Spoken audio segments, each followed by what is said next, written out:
Bloomberg Audio Studios. Podcasts, radio, news. Let's talk Nvidia. Nvidia shares did shed more than 2% ahead of its earnings report that are due in the coming minutes. The stock up more than 150% so far this year. It is the top performer in the S&P 500 and the NASDAQ 100. Let's go now to Bloomberg Technology co-host Ed Ludlow, who joins us from our San Francisco bureau. Ed, the most important numbers you're watching in just a few minutes when these earnings cross, what are they? I mean, all of them. It's probably the most important earnings report in my career, which is not quite as long as both of yours, but you go straight to the data center business. And not necessarily for the quarter gone. We have a good sense of how that will go. It will probably be $25 billion of data center revenue. You have to go straight to the outlook or the guide for the fiscal third quarter, because that answers the only question we have, which is what is the staying power of this AI investment cycle?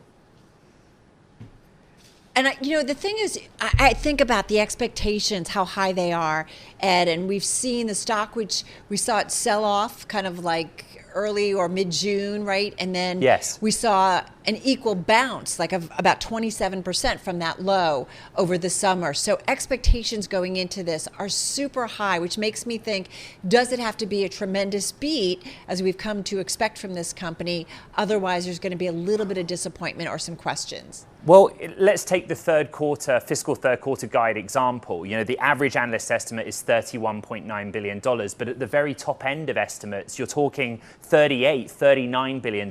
There are some on the street who have very high expectations. I've learned from people like you at Bloomberg over the years, one market session a market does not make. This is a stock up 150% year to date, but almost 1,000% from its October 2022 bear market low. It was incredibly overbought January through March, and then again in June and July, and retail investors continue to pile in. That sets us up for some tension, I think. Yeah, speaking of tension, about 30 seconds away from when we are expecting those numbers Stock to cross. is up 1.6% here ahead of the earnings, so we're just waiting for Nvidia to cross. So we're seeing some trade ahead of the results actually crossing, some optimistic trading, if you will. As we said, the stock, which was a little bit lower today, it's bouncing here almost 2% here in the aftermarket. So I don't know, 7 seconds, and we expect these numbers to cross. I'm going to let Ed Ludlow take a look at his Bloomberg terminal, as we do expect these numbers to these numbers to cross imminently right now. As a reminder, Ian King notes Let's the do release it. Typically hits at 20 past. All right, second quarter revenue, folks, $30 billion. Estimate was $28.86 billion. So again, that is a beat. Company approving an additional $50 billion in share buyback. Again, the stock up about 2.25% here in the aftermarket. Yeah, the company sees third quarter revenue at $32.5 billion, plus or minus 2%. The company maintains its quarterly dividend at 1 cent per share.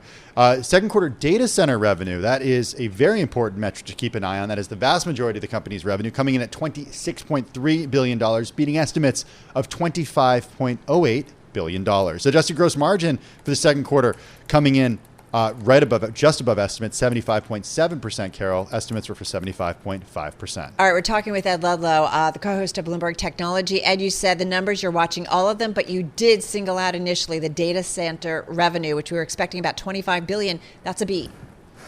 Yeah, it's a beat. I mean, I've got the ticker for after hours trade in front of me and my eyes are bouncing all around. And I think the market's taking a few seconds to make up its mind. Let's just run through it. $32.5 billion plus or minus 2% is basically, I think, in line with the $31.9 billion that the street was looking for. I'll do the math on the midpoint in due course.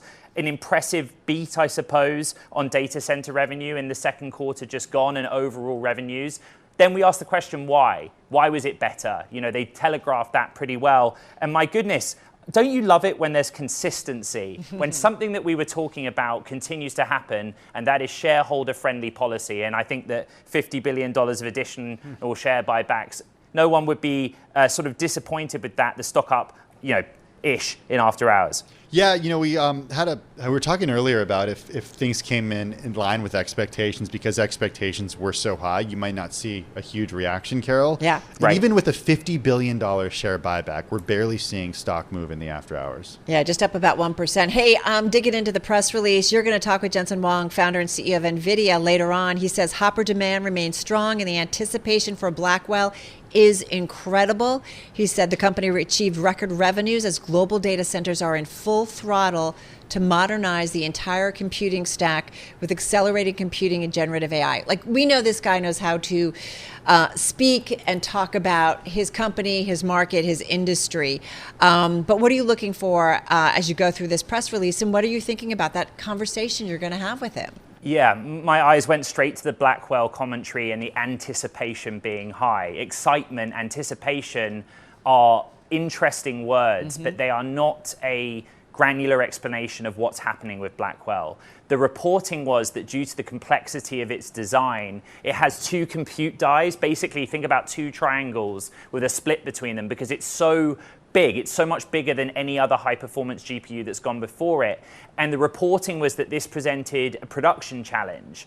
And so we want some specific detail on that. But again, this is classic Jensen Huang, that everything is intact, the AI investment cycle is there, and clearly he's bullish because Nvidia is 99% of the market for this range of AI accelerators. Shares bouncing around a little bit, but they are now lower by about 2.2% in after-hours trading, Ed. I do wonder what the demand story is from customers now that we're seeing the latest results from Nvidia. What's the story that you're seeing? I should say shares continue to move lower, down about 3% in after hours. So this is why we go straight to the guide or outlook for the current period or the fiscal third quarter. Because of the timing of Nvidia's earnings today, August 28th, it comes at the end of earnings season where the capital expenditures guidance from the biggest Nvidia customers has been and gone. So if you look at the capital expenditures guidance of a Microsoft, I think Carol pointed out very smartly that about 45% of Microsoft CapEx goes directly to Nvidia. We knew that they were committed to spending, but how confident is Nvidia in that trend continuing over a longer time horizon? You look at the stock in after hours down now almost 5%.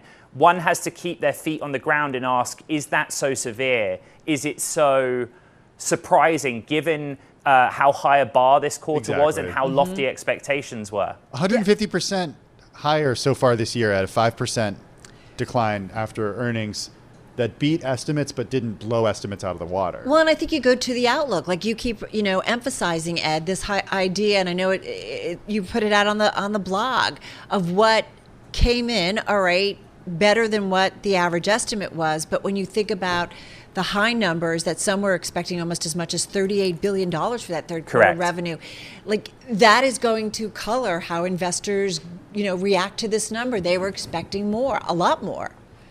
Yeah, and like I know that this is something that Bloomberg people always say, but you also just have to give some sort of context of where the stock trades, right? It is a stock that trades at 38 times forward 12-month earnings. I always look at relative strength index, RSI on the terminal. But one data set that I've tracked is that retail investors have absolutely piled into this stock of late. It had all of the hallmarks of something that was set to swing in either direction based on options market trading. And I think the point that I'm making, without telling our audience about how the sausage is made too much, one very wise editor said on our planning call that even if it beats expectations or or consensus estimates, this is a likely outcome because of where we've positioned ourselves in the market going into the print. Meaning that expectations are just so high for this company. Correct. Yeah, correct. I think, Tim, that's probably the understatement of the century. Well, you're also dealing with base effects, as we mentioned. The comps are really tough given where this was a year ago and where investors expect it to go in terms of growth rate. I mean, as Abigail Doolittle pointed out on our air, they were seeing north of 200% growth some quarters. Well, this is something I used to think about with Apple. Like when it didn't live up to expectations, it got harder and harder to move the needle on that. And yet when you look at the numbers, and I understand it's all relative and you got to give the context in terms of growth and so on and so forth, but Nvidia is still selling a lot of stuff, right? And it is the game in town if you want those advanced AI chips. Okay, guys, I'm really sorry to go on the tangent. These headlines are super important. Nvidia is saying it expects several $1 billion in Blackwell revenues in the fourth quarter. Ian King's just hit the button on the red headline. I'm not surprised. That this was the question, that Nvidia makes a commitment to bring a new generation of its AI accelerator to market annually. And there have been the reporting on the design challenges of Blackwell. What Nvidia is confirming is that they will book really, really significant revenue on that product in the early stage of its ramp in the final 3 months of the calendar year or its fiscal fourth quarter. But they do make a concession that they had to change the Blackwell mask production step. I have to plead ignorance on the technicalities of that. I'm going to run to Ian's desk and ask him. But they are at least talking about it. I think that this commentary comes from not the earnings release necessarily, but the CFO commentary that comes as an appendix to it. So we'll dig into that as we go. Is several $1 billion not sufficient, Ed? Or what is several $1 billion?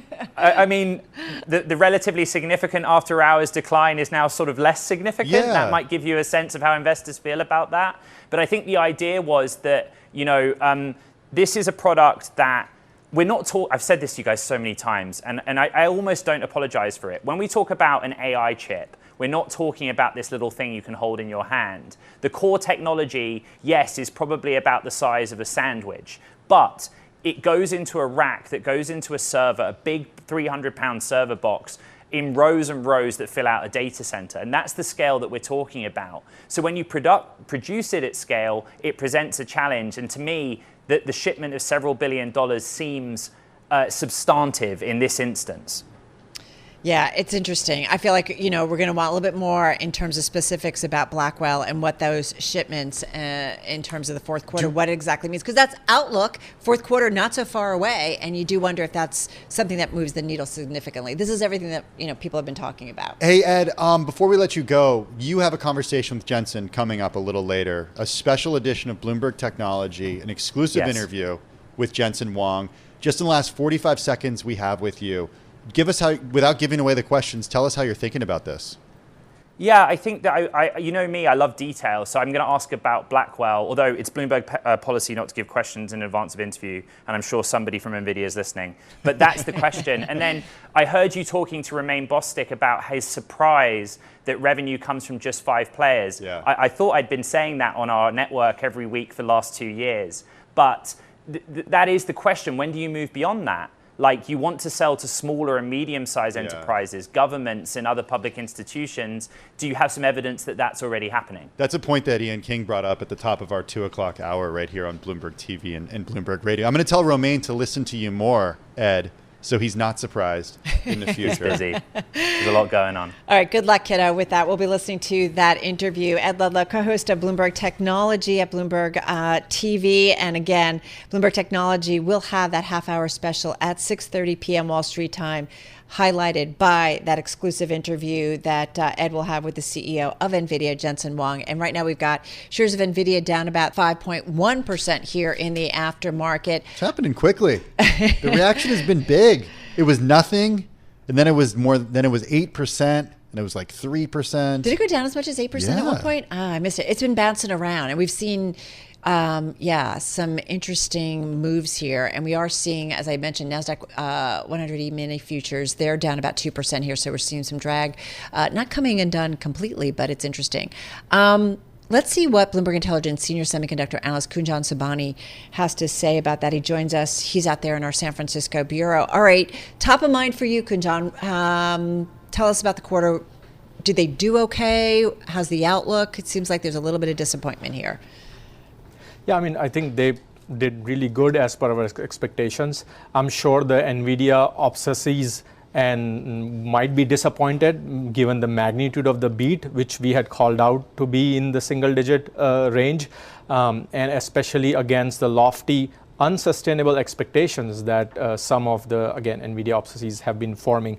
But fundamentally, in terms of long-term, in terms of the competitive landscape, everything remains intact. We don't see any big risks out of this earnings so far. Do you see any softness when it comes to the outlook? Even though it exceeded some expectations, it didn't exceed the loftiest expectations. Are you seeing signs of softness with its customers? I wouldn't call it a softness in terms of demand. I would rather call it more of a timing. I mean, in the given last 30 days, we have come to know about the Blackwell delays, right? But as we had called out in our preview, there's enough demand for the Hopper series, and the supply for that has come along. So they have the ability to ship more and more to this demand, which kept them intact, and the guidance still came to a beat. Of course, I think the delay might actually push out the magnitude of beat which we would have expected into calendar 25, which might actually drive increase to the upside of 25 numbers as we get more details on it. Help contextualize this for us. Nvidia expects to ship several $1 billion of Blackwell revenue in the fourth quarter of the year. I feel like, Carol, I'm parsing a Fed statement here. It feels kind of vague. What does several mean, Kunjan? Is that a lot, or is that disappointing to investors? I wouldn't call it completely disappointing. Again, given what we came to know over the last 4 weeks, when we were working on the preview 2 weeks ago, we thought it will be very little volume. So this several billion actually is good in a way and comforting that, okay, there will be some shipment and it's not completely delayed until the first Q fiscal quarter. So I wouldn't call it completely disappointing. So we are watching big tech falling after Nvidia, their results. As I mentioned, the NASDAQ 100 E-mini futures in the aftermarket down 1.6%. I'm looking at the QQQ, that also we see it down about 0.5%. I mean, when it comes to the AI story and the build out and the spend, you sound really comfortable with what we've got from Nvidia, that narrative, that story, that actuality is still intact. Is that a fair assessment of how you see this? It is, and given we look at the fundamentals, especially from a long-term perspective and not the magnitude of beat and raise quarter to quarter, when you look at this earnings season, almost all of the hyperscalers, the big internet companies, the big cloud players actually announced a beat to their capex and almost across the board to their revenues, right? So that again validates like the demand is not slowing. Nothing has changed in the last 2 weeks just given the Nvidia results. So I agree with your comment that we do feel comfortable around the broader dynamics and the demand tailwinds for the AI chips. So one of the things we just talked about with our ad Ludlow too is when you look at the supply chain function on Nvidia, their top customers, it's kind of a who's who of big mega cap tech companies. Microsoft is their number one customer. 45% of their capex goes to Nvidia. Meta, number two customer, 41% of their capex spend already goes to Nvidia. Super Microcomputer, which we've been talking about a lot in its woes or alleged woes, that one about, I don't know, a big chunk of what they spend also goes to Nvidia. Alphabet is another one, almost 15% of their capex goes to Nvidia. So you have enough confidence that those companies will continue to spend. They are so important, right, to the Nvidia growth story. So as long as you hear from them that they are spending, you're pretty confident. Exactly. As long as we don't see any negative feedback from them publicly, the confidence remains. One more point to highlight from the CFO commentary letter. This quarter, their percentage of data center revenues from the cloud actually came down to 45%. It had been running over 50% over the last year. So this is, even though on a magnitude terms, a small victory, I still see it as a positive direction that they're diversifying slightly, slowly, but away from the big cloud customers, and their enterprise and vertical segment is growing significantly faster. Okay, we heard from Ian King earlier and also from Ed Ludlow earlier about diversification of revenue, Kunjan, and the idea that the company is looking to get business from governments, smaller companies, offloading work that usually would take place in the cloud to stuff that's on-prem. What's that business from your view look like? Are they making headway there? They are definitely, and again, the one clear sign is when you parse out the data center into sort of three buckets. One is the cloud customers, right? One is the enterprise, which is a much more diverse but smaller pockets compared to the cloud, and the other one being the internet and vertical companies. We want to continue seeing the combination of these internet vertical companies combined with enterprise continue to grow much faster than the cloud. Look, the cloud guys have the biggest wallet, so they are definitely going to drive a majority of the growth, but we want that percentage that moved from 50 to 45 to continue moving slower. At the same time, Nvidia revenues continue to grow as well. Just to reset everybody, because Nvidia results, they are out. They've been out now for, I don't know, about 15 minutes or so. Our headline story written by Bloomberg's Ian King, who we talked to at 2 o'clock ahead of this. Nvidia, which is really the chip maker at the heart of the artificial intelligence boom, gave a revenue forecast that fell short of some of the most optimistic estimates, stoking concerns that its explosive growth is waning. Third quarter revenue will be about $32.5 billion. The company just put that out. Analysts had predicted $31.9 billion on average, so that was a beat, but some estimates range as high as $37.9 billion, so almost $38 billion. Sales in the fiscal second quarter, which ran through July, though, Tim, did top analyst projections. I'm looking at Ian King's commentary on our live blog, which you should all check out while you're listening to us on Bloomberg Radio or watching us on YouTube or Bloomberg Originals. He writes that most questions will zero in on how many billions of dollars in revenue Blackwell will generate in the fourth quarter. Yeah. That's the question we've been asking. Yeah, absolutely, right? This is what we want to know. So, we're talking also with Bloomberg Intelligence senior semiconductor analyst Kunjan Sobhani, who is joining us. And you seem very comfortable with the report. Stock now just down about 1.5%. So there's been a lot of bouncing around in the aftermarket. If you were sitting down with the CEO, as our Ed Ludlow is going to be doing at 6 p.m. Wall Street time, or is it 6 p.m. Wall Street time? 6:30 Wall Street. 6:30 p.m. Wall Street time. What would be some of your top questions that you'd want to ask Jensen Huang, co-founder and CEO of the company? Well, I would definitely want to extract as much color as I can into the calendar 25 outlook. I know he might not provide that, but any more color I can get on the volume or the dollar outlook for the Blackwell series would be really, would shun all the concerns that we have right now and sort of put to bed all the uncertainty. All right. That really helps a lot, because it does feel like it all comes down to Blackwell, right? It was kind of going in. Kunjan, thank you so much. Look forward to reading your research that'll come out a little bit later and into tomorrow. Bloomberg Intelligence senior semiconductor analyst Kunjan Sobhani on those Nvidia earnings.